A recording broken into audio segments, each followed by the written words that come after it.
Guys, welcome to YouTube channel SG reviews. So guys, కొద్దిగా ఏమనుకోకండి, ఎందుకంటే ఫేస్ డల్గా ఉంది అండ్ బ్యాక్గ్రౌండ్ చేంజ్ చేయడానికి అంత టైం లేదు.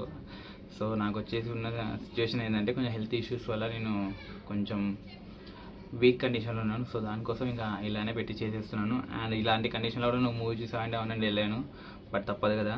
సో ఈరోజు మన మూవీ రివ్యూ వచ్చేసి విజయ్ దేవరకొండ గారి కింగ్డమ్ మూవీ అనమాట. సో ఈ సినిమాలో ప్లస్లు ఏంటి మైనస్లు ఏంటి మనం వచ్చేసి టోటల్గా మాట్లాడుకుందాము. సో వాయిస్ లోగా వస్తున్నాడో తప్పు అనుకోదండి, ఓకే. సో ఇంకా లైక్ చేయకుండా లైక్ చేయకుండా ఛానల్ ఇంట్రో వేసుకుందాము. Let's start.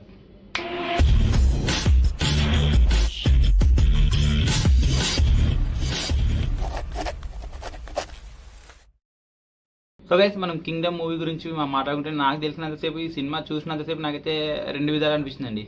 అది ఎలా అంటే ఒకటి వచ్చేసి సలార్ లాగా, ఇంకోటి వచ్చేసి దేవరా మూవీ లాగా. ఈ రెండు సినిమాల్లో కొంచెం అంటే రెండు చూడడానికి సివియర్గా అలా అనమాట.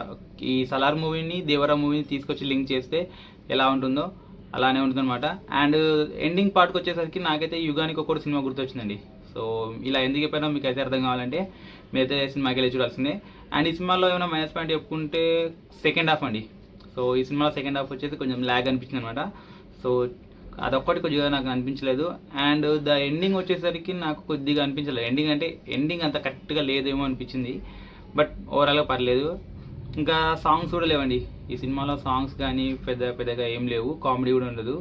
అండ్ ఈ సినిమాలో వచ్చేసి మనం కామెడీ పరంగా చూసుకుంటే మన రంగస్థలంలో ఉన్న మహేష్ గారు తెలుసా, చాలామంది తెలిసింటారు లేని, జబర్దస్త్లో మహేష్ గారు ఈయన ఉన్నారు. సో ఆయన కామెడీగా యూజ్ చేసుకుంటే బాగుండేది.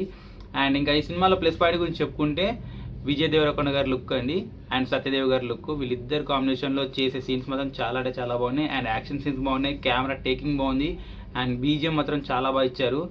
ఇంకొకటి వచ్చేసి ఈ సినిమాలో యూజ్ చేసిన బ్యాక్గ్రౌండ్ లొకేషన్ మొత్తం అంతా చాలా అంటే చాలా బాగుందండి. ఎందుకంటే అది ఒక గూడెం వాళ్ళు ఉంటారు అనమాట. ఆల్రెడీ మీరు ట్రైలర్లో చూస్తుంటారు. సో గూడెం వాళ్ళ లుకింగ్ కానీ గ్రాఫిక్స్ వర్క్ కానీ, అంటే గ్రాఫిక్స్ పెద్దగా లేదు, లైట్ కొద్దిగా ఉందంతే. సో సెట్ వర్క్ కానీ మొత్తం ఓవరాల్గా చాలా అంటే చాలా బాగా నచ్చింది. మెయిన్గా ఈ సినిమాలో వచ్చేసి డ్రోన్ షాట్స్ అండి. సో డ్రోన్ షాట్స్ ఉంటాయి, చాలా అంటే చాలా బాగున్నాయి.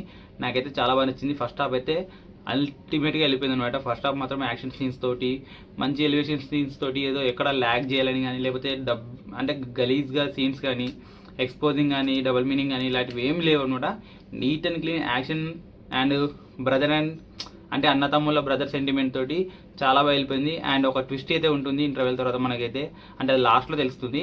సో ఆ ట్విస్ట్లో చాలా బాగున్నాయి. సినిమా పరంగా చూడడానికి చాలా బాగుంది.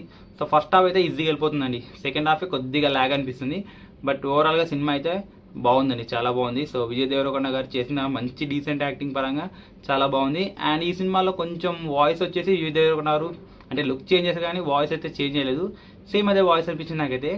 బట్ లుక్ పరంగా చాలా అంటే చాలా బాగా ఇచ్చాడు. అండ్ వాయిస్ పరంగా ఒకటి కొద్దిగా మైనస్ అనుకోవచ్చు, కానీ సినిమా మాత్రం ఓవరాల్గా చాలా బాగుంది. కొత్తగా చూపించారు విజయ్ని. అండ్ యాక్టింగ్ పరంగా కూడా చాలా బాగా చేశాడు. ఎక్కడ కూడా ఓవర్ యాక్టింగ్ కానీ ఓవర్గా సీన్స్ అని కానీ ఎలా అనిపించలేదు. సో సింపుల్గా నీట్గా సినిమా అయితే చాలా అంటే చాలా బాగుంది గైస్. సో ఈ వీకెండ్ ఒకవేళ వెళ్ళాలనుకుంటే వెళ్ళి చూడండి, ఓకే. సో ఇదే అండి సినిమా గురించి. ఇంకా ఎంతకంటే సినిమా గురించి చెప్పడానికి అయితే ఏం లేదు. సో ఇంకో నెక్స్ట్ వీడియోలో మళ్ళీ కలుసుకుందాం అండ్ బై.